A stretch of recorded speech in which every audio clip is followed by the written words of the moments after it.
এগুলো হচ্ছে আমার এখন পর্যন্ত ব্যবহার করা স্যামসাংয়ের ফোনস। যেখানে এই ফোনগুলো থেকেই আমার চ্যানেলের A to Z কমপ্লিট করা হয়। যখন আমি স্যামসাং থেকে শ্যুট করি, আমার প্রয়োজন হয় স্যামসাংয়ের ক্যামেরা অ্যান্ড প্রো মোড। ওইখান থেকে multiple shutter speed, ISO, white balance control করে ইউজ করতে পারি। মাঝে মাঝে ব্ল্যাক ম্যাজিক ক্যামটাও ইউজ করি। রেকর্ডিংয়ের ক্ষেত্রে স্যামসাংয়ের সাউন্ড রেকর্ডারটা ইউজ করি, যেখানে কল আসলে, নোটিফিকেশন আসলে ইজিলি ব্লক করা যায়।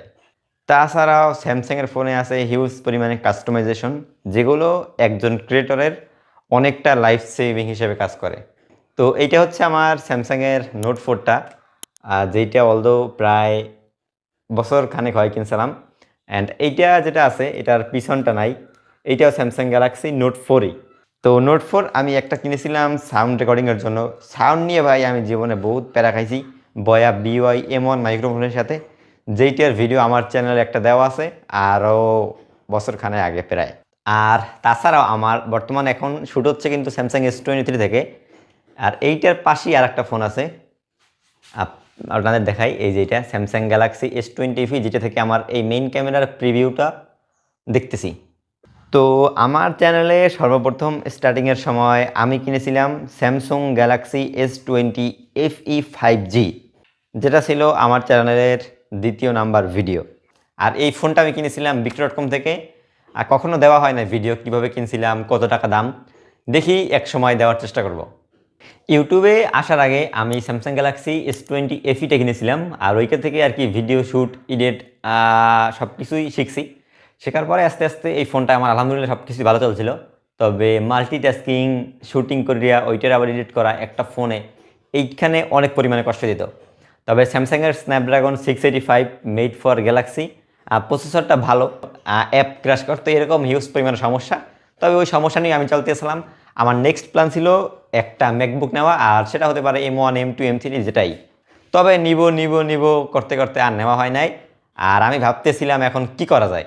একটা ম্যাকবুক নিলে আমার ক্যামেরার দরকার আছে, আবার ক্যামেরা নিলে ওই ক্যামেরার শ্যুটগুলো এডিট করতে ফোনে অসম্ভব, ম্যাকবুক লাগবে। আর ম্যাকবুক দিয়ে আমি কী করবো, আমার ক্যামেরাই নেই, মোবাইলের ভিডিও এডিট করতে আবার ম্যাকবুকেরও দরকার হয় না। অনেক প্রেশানের ভিতরে পড়ে গেছে, আমি কী করবো না করবো।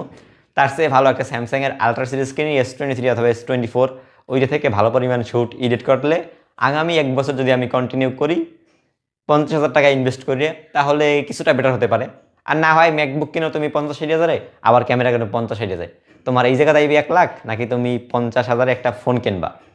তো এরপরে আসে গিয়ে আমার পরীক্ষা, সব কাজকর্ম বন্ধ, ফোকাস লেখাপড়ায়। HSC পরীক্ষা দিতে হইবে, ফেল করলে শেষ।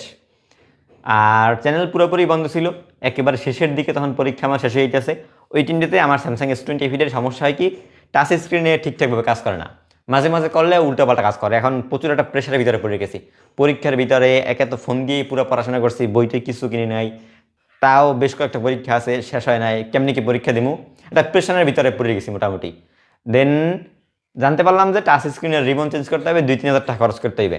তবে এই 2-3 হাজার টাকা খরচ করে ওই টিমটাতে আর কি কোনো মেন্টালিটি ছিল না, যেহেতু এই ফোনটা থেকে আরও ভালো আমার কাজ করতে হবে, আরও কিছু ভিডিও করতে হবে, যেহেতু ম্যাকবুক ক্যামেরা কিছুই নাই এখন আমার।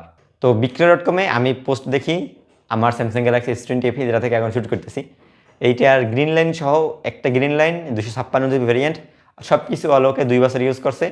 বাইক পোস্ট দিয়েছিল আই থিঙ্ক 35 কিংবা 46 হাজার টাকায়। তো এখন আমার নেই তোর সাথে একটা ফোন কিনবো, যেহেতু গ্রিন লাইন একটা, সেক্ষেত্রে সমস্যা নাই। আর 25,000 টাকা এটা কথা হয় তার সাথে। দেন এইটা আমি বরিশাল BM কলেজ থেকে পারচেস করে ফেলাই, যা আছে কপালে। গ্রিন লাইন যদি বাড়ুক, না বাড়লে কিছু করার নেই। আর এই ফোনটাই মনে হয় আমার ইউটিউবের এখন পর্যন্ত সেরা পারচেস ডিসিশন হয়েছে। জানি না ইন ফিউচার এর চেয়েও বেটার কিছু হতে পারে। আর পরবর্তীতে আমি S23 কেনার পর থেকে আলহামদুলিল্লাহ সব কিছুই আমার ঠিকঠাক আছে। এই ফোনটাতে 8 Gen 2 প্রসেসর আছে, ভালো camera, wide, ultra wide, telephoto প্রত্যেকটাই বেশ ভালোভাবে কাজ করে। তাছাড়াও স্যামসাংয়ের One UI নিয়ে কোনো কথাই নেই, বর্তমানে One UI 7 রান করতেছে আমার এই ফোনটা। আর One UI 7 এত পরিমাণে ফাস্ট ফ্লুইডিটি, আমার কাজ বেশ ভালোভাবেই একাই যায়। তবে সমস্যা হয়েছে কি, এই ফোনটার ব্যাটারি অনেকটাই কম, 3900 এমপিআর।